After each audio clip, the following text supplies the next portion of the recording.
I was recently asked how to create an invitation using Canva. So let's go ahead and check that out. First of all, you're going to come to the URL and type in canva.com. When you go to the Canva website, if you haven't already registered, you need to create an account. Pro tip, if you're a teacher, you can use your school email address to unlock several different resources for free.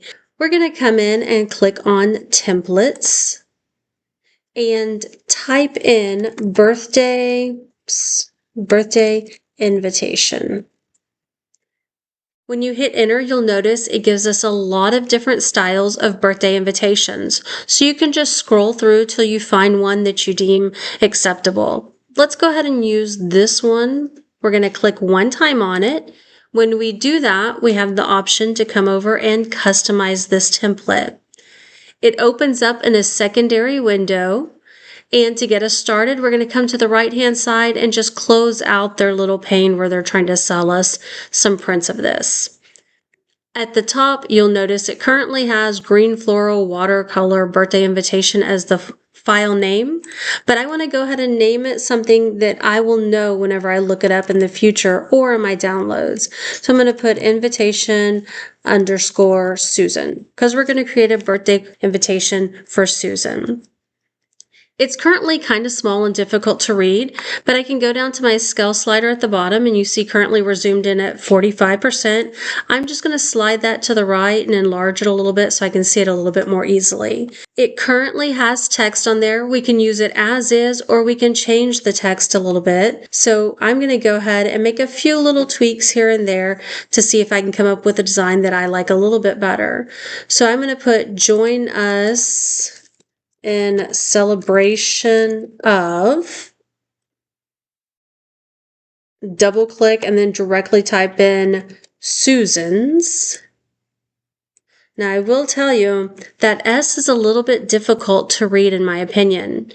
So I'm going to click on this box and go up to the top where it says fonts and click the arrow down. I want to keep it something that's going to be a little bit of a cursive flair to it.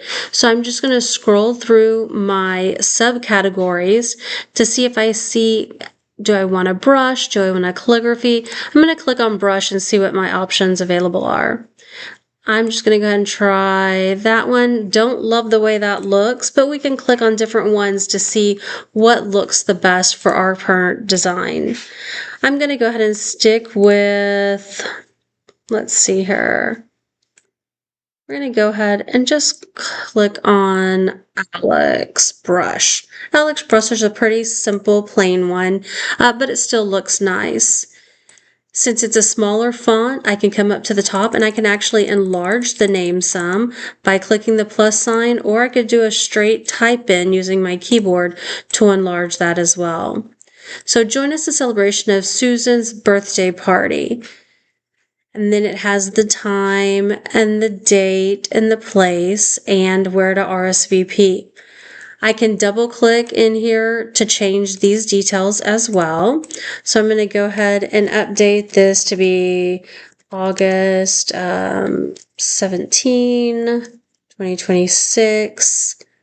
We'll change the time to be, let's say 5 p.m. We're going to leave the location where it is.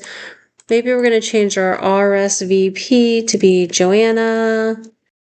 Now, if I'm looking at my invitation, it looks pretty good. However, I will tell you, it doesn't tell me how old Susan actually is going to be.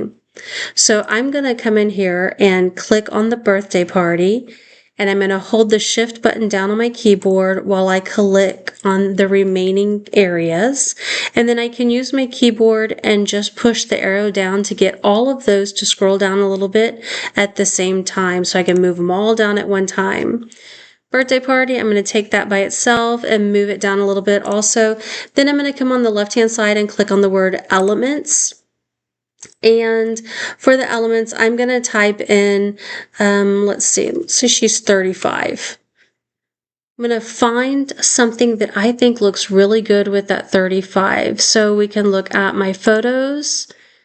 These are default photos that are built into the system and see if I see one that I think is pretty good. This isn't horrible.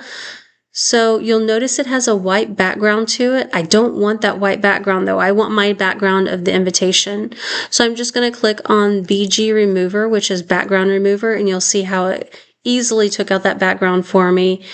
I can go ahead and minimize them and put these balloons in right there so that now you can see I have Susan's 35 birthday party.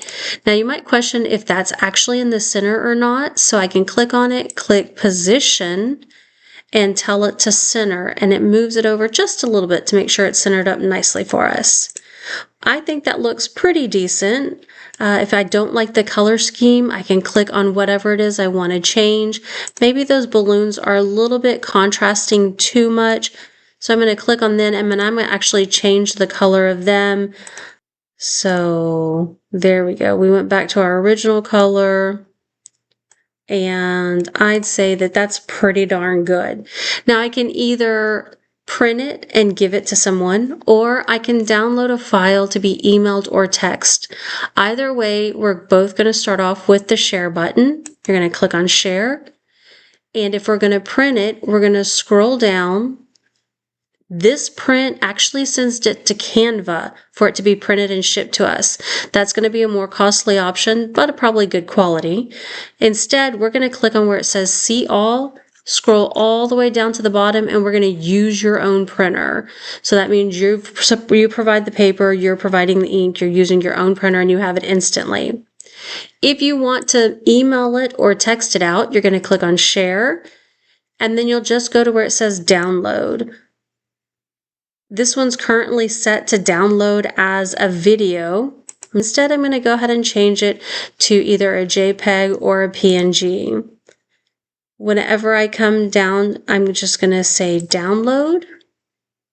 You can see it's downloading it for me now. And I'm going to click on my folder to open it up.